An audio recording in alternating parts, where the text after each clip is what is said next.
ঝালকাঠির নলছিটি উপজেলার উত্তর মগর হাওলাদার বাড়ি জামে মসজিদের ইমাম হাফেজ মোহাম্মদ আবু ইউসুফ আকন্দ।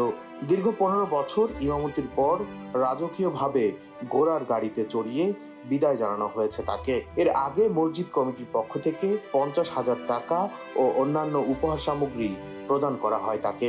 ইমামের প্রতি এই বিরল সম্মাননা জানানো মসজিদ কমিটিকে ধন্যবাদ জানিয়েছে স্থানীয়রা। 2010 অক্টোবর এসেছি।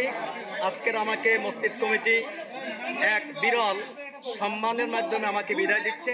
হাফেজ মোহাম্মদ আবু ইউসুফ আকন্দকে বিদায়ে উপস্থিত ছিলেন বিএনপির কেন্দ্রীয় কমিটির বরিশাল বিভাগীয় সহ সাংগঠনিক সম্পাদক মাহবুবুল হক নান্নু। সমাজের সকল শ্রেণী পেশার মানুষের নেতা হচ্ছে মসজিদের ইমাম।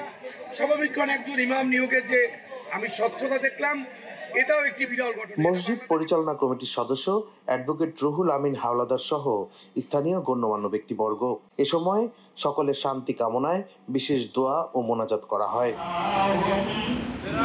ডেস্ক রিপোর্ট, দৈনিক ডেস্টিনি।